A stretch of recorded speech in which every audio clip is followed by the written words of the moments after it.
நம்முடைய ஸ்ரீ வைஷ்ணவ சம்பிரதாய ஆச்சாரிய பரம்பரையிலே யாமுனாச்சாரியர் என்று கொண்டாடப்படுமவரான ஆளவந்தார் அவர் தனி இடம் பெற்று திகழ்கின்றார். எம்பெருமானாருக்கு பரமாச்சாரியர் என்கிற பெருமை ஆளவந்தாருக்கே உண்டு. ஸ்ரீ வைஷ்ணவ சம்பிரதாயத்திலே பரமாச்சாரியர் என்கிற ஒரு அடைமொழியுடன் சிறப்பித்து கூறப்படுகின்ற ஆச்சாரியர்களுக்குள்ளே ஆளவந்தார் முதன்மையானவர். ஆளவந்தார் அரசராக திகழ்ந்தார். எம்மை ஆளவந்தீரோ என்னும் ஒரு அரசியாலே அழைக்கப்பட்டு கொண்டாடப்பட்டு அதுவே காரணமாக ஆளவந்தார் என்கிற திருநாமம் பெற்று யுவராஜாவாக பட்டமேற்று திறம்பட ஆட்சி நிர்வாகத்தை நடத்தி வந்தார். ஸ்ரீ வைஷ்ணவ சம்பிரதாயம்ங்கிறது ஒரு பெரிய சாம்ராஜ்யம். இந்த சாம்ராஜ்யத்திலே பட்டாபிஷிக்தனாக ஒருவன் இருக்கிறான்னு சொன்னால் அதுதானே பெருமை. நாம் இந்த சாம்ராஜ்யத்தை விட்டுட்டு ஏதேதையோ சாம்ராஜ்யம் அல்லாதவற்றை சாம்ராஜ்யம் என்பதாக நினைத்து கொண்டு விட வேண்டுவனவற்றை பற்றத்தகுந்தவனவாக நினைத்து கொண்டு வாழ்வோமாகில் அது நிச்சயமாக நம்முடைய ஆன்மாவிற்கு அனர்த்தத்தைத்தான் கொண்டு சேர்க்கும். ஆளவந்தார் நாதமுனிகளுடைய திருப்பேரனார். அவர் ஸ்ரீ வைஷ்ணவ சம்பிரதாயத்தை வாழ்விக்கவே அவதரித்தவர். ஆளவந்தார் திருவவதரிப்பதற்கு முன்னமேயே நாதமுனிகள் நமக்கு ஒரு திருப்பேரனார் அவதரிப்பார் என்னும் அவருக்கு யாமுனன் என்று திருநாமம் சூட்டப்பட வேண்டும் என்பதையும் முன்னமேயே சொல்லி வைத்திருக்கிறார்னு சொன்னால் நாதமுனிகளுக்கு எத்தனை எதிர்பார்ப்பு ஆளவந்தாரிடத்திலே இருந்திருக்கும். ஆனால் ஆளவந்தார் ராஜாவாக செங்கோல் செலுத்தி வருகிறார். நாதமுனிகள் அவருக்கு பிற்பாடு உய்யக்கொண்டாருங்கிற ஆச்சாரியர், ஸ்ரீ புண்டரீகாட்சர் என்று அவரை போற்றுகிறோம். அவருக்கு பிற்பாடு மணக்கால் நம்பிகள் அப்படிங்கிற ஆச்சாரியர், ஸ்ரீ ராமமிஸ்ரர் அப்படின்னு அவரை கொண்டாடுகிறோம். அந்த சுவாமி அவர்தான் இப்போ ஆளவந்தாரை திரும்பவும் சம்பிரதாயத்திற்கு அழைத்து கொண்டு வர வேண்டும். அவர் எப்படிப்பட்டவர்? மணக்கால் நம்பிகள் அப்படின்னால் ஆச்சாரிய கைங்கரியத்திலே பழுத்தவர். உய்யக்கொண்டாரையே தமக்கு எல்லாமுமாக கொண்டிருந்தவர். உய்யக்கொண்டாருடைய தேவிகள் அந்த அம்மா திருநாடு அலங்கரித்த போது உய்யக்கொண்டாருடைய திருக்குமாரத்திகளை அவர் காவிரிக்கு அழைத்து கொண்டு போய் அந்த குழந்தைகள் நீராடுமளவும் காத்திருந்து அந்த குழந்தைகளை பத்திரமாக திருமாளிகைக்கு அழைத்து கொண்டு வருகிறார். திருமாளிகைக்கு அழைத்து கொண்டு வந்தார். உய்யக்கொண்டாரிடத்திலே ஒப்படைத்தார். போயிட்டு வரேன்னு விழுந்து சேவித்தார்.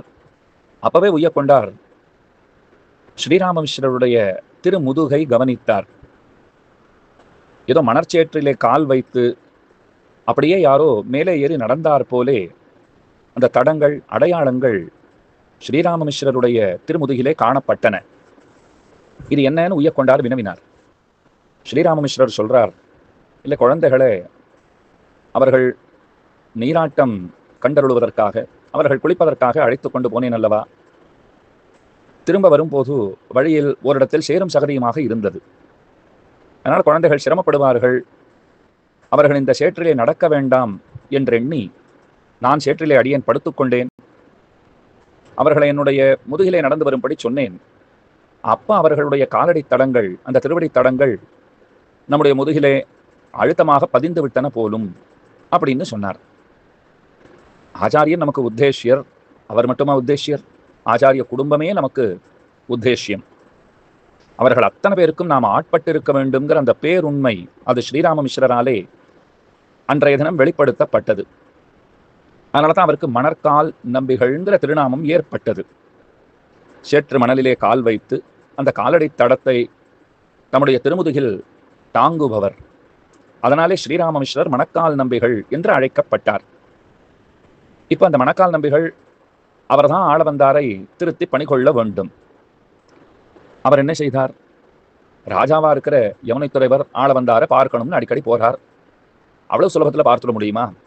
தள்ளாத வயது, முக்கோல் பிடித்த முனிவர். மணக்கால் நம்பிகள் முக்கோல் பிடித்த முனிவர், ஜீயர், சந்நியாசி. ஆனா அவருடைய வாழ்க்கை குறிப்பிலே எங்கும் அவர் ஜீயராக எழுந்தருள் இருந்தார், சந்நியாசிங்கிறதுக்கு குறிப்புகள் காண கிடைக்கவில்லை. ஆனால் இன்றைக்கு அவருடைய அவதார ஸ்தலத்திலே சென்று சேவித்தோமாகில் அவர் முக்கோல் பகவராய், திருதண்டம் ஏந்தியவராய், சந்நியாசியினுடைய வடிவத்திலே ரூபத்திலே தான் சேவை சாதிக்கிறார். அதனாலே அவர் ஜீயர் சுவாமியாக ஒரு சந்நியாசியாகத்தான் எழுந்தருளி இருந்திருக்க கூடும் அப்படிங்கிற ஒரு முடிவிற்கு ஸ்ரீ வைஷ்ணவ உலகம் வந்திருக்கிறது. அவர் முக்கோல் ஏந்தியவராய், தள்ளாத வயது, ஊன்றுகோல் பிடித்தவராய், ஆளவந்தாரை பார்ப்பதற்காக தூது வளைக்கீரை, இப்படி கூட சொல்றா, அதுக்கு வளைக்கீரைன்னு தான் பேரு. இவர் அடிக்கடி அதை கொண்டு போய் கொடுத்து ஆளவந்தாரை விலைக்கே வாங்கிவிட்டார். அடிக்கடி தூது போனார் இல்லையோ, கீரை எடுத்துண்டு வளைக்கீரையை எடுத்துக்கொண்டு தூது போனார். அந்த கீரைக்கே தூது வளைக்கீரைன்னு பேர் ஏற்பட்டு போச்சுன்னு ரசமாக சொல்லுவார்கள். அப்படி அந்த கீரையை கொண்டு போய் கொடுத்து யாமுனாச்சாரியரை விலைக்கு வாங்கினார். ராஜாவாக குலுவித்திருந்த ஒருவரை கீரையை கொடுத்து விலைக்கு வாங்கிய பெருமை அது மணக்கால் நம்பிகளுக்குத்தான் உண்டு. அந்த மணக்கால் நம்பிகள் பகவத் பக்திங்கிற பார்க்கடல் இருக்கு பாருங்க, அதை ஒரு பார்க்கடலாட்டன்னு வச்சுக்கோங்க. எம்பெருமானிடத்தில் வைக்கப்படுகின்ற அன்பு பகவத் பக்தி, அது பெரிய பக்தி, பெரிய சாகரம் போன்ற பக்தி, பார்க்கடலை போன்ற பக்தி.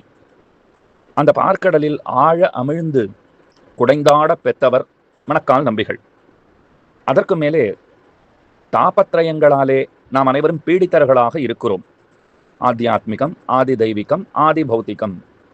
புரியுறா போல சொல்லணும்னா, 3 விதமான வெப்பங்கள், 3 விதமான நம்மை பாடாய்ப்படுத்தும் விஷயங்கள். அது மனிதர்களாலே ஏற்படலாம், உடல் சார்ந்த விஷயங்களாக இருக்கலாம், உள்ளம் சார்ந்த பிரச்சனைகளாகவும் இருக்கலாம், விலங்கினங்களினாலே ஏற்படலாம், அதற்கு மேலே இயற்கை சீற்றங்கள் காரணமாக அமையலாம். இவற்றையெல்லாம் நாம் வெல்ல வேண்டும். இந்த பாதிப்புகளிலிருந்து நாம் நிச்சயமாக விடுபட வேண்டும். அப்படி விடுபட்டவர்களுக்குள்ளே மிகச்சிறந்தவர் மணக்கால் நம்பிகள். அவருக்கு தான் அந்த ஏத்தம். அந்த மணக்கால் நம்பிகள் நாதமுனிகளுடைய சீடருடைய சீடர், ஆளவந்தாருக்கு ஆச்சாரியர், பரமாச்சாரியரான ஆளவந்தாருக்கு ஆச்சாரியர். வேதாந்த தேசிகன் ரொம்ப ஆச்சரியமாக சாதிக்கிறார். பரசுராமன் அத்தனை பேருக்கு நன்னா தெரியும். ஒரு கூறு மழுவால் 21 தலைமுறைக்கு க்ஷத்திரியர்களை எல்லாம் முடித்தவர். துஷ்ட க்ஷத்திர நிபர்கணம்னு சொல்லுவார்கள். தீயவர்களாக இருந்த க்ஷத்திரியர்களை எல்லாம் முடித்தவர். பொறுமை அவரிடத்துல உண்டான்னா, அவரிடத்துல பெருசா பொறுமை எல்லாம் கிடையாது, கோபமாகத்தான் இருப்பார். ஆனா இந்த ராமர் மணக்கால் நம்பிகள் பொறுமையை கைவிடாதவர். அடுத்தது ராமன், சக்கரவர்த்தி திருமகன். அவர் ராட்சசர்களை எல்லாம் ஒழித்தவர். இந்த ராமன் ஸ்ரீராம மிஸ்ரர், அவர் யாரையும் பாதிக்காதவர், அத்தனை பேருக்கும் நன்மையையே செய்தவர். ராமனிடத்துல கூட ஒரு குறையை சொல்லிடலாம், ராட்சசர்கள் எல்லாம் அவர் வதம் பண்ணினார். இவர் யாரையும் வதம் செய்ததில்லை, அனைவரையும் வாழ்வித்தவர்னு சொல்லணும். அதே போல பலராமன் சொன்னால் அவர் மதம் மிக்கவர். இவரிடத்துல அந்த மாதிரி எந்த அபிமானமோ இன்ன பிற விஷயங்களின் சேர்த்தியோ அதெல்லாம் கிடையாது. அதனால இந்த ராமன் 4வதாயிருக்கிற ஸ்ரீராம மிஸ்ரர். முதல்ல பரசுராமன், அடுத்தது ஸ்ரீராமன், அதுக்கு மேலே பலராமன். அந்த மூவரை காட்டிலும் சிறந்தவர் யாருன்னா, கடைசியாக வந்தவராய் ஸ்ரீராமமிஸ்ரர் என்றே அறியப்படுபவரான இவரே நமக்கு உத்தேஷ்யர் என்று கொண்டாடுகிறார். அப்படிப்பட்ட மணக்கால் நம்பிகளுடைய திருநக்ஷத்திரம் இன்றைய தினம் கொண்டாடப்பட்டு வருகின்ற இந்த வேளையிலே அவருடைய அனுபவத்தை சிறிதளவு செய்யும் பேறு பெற்றோம். அவருடைய அனுகிரகம் எங்கனம் ஆளவந்தாருக்கு வாய்த்ததோ கிடைத்ததோ அங்கனமே நமக்கும் கிடைப்பதாகுக என்று சொல்லி அமைகிறேன்.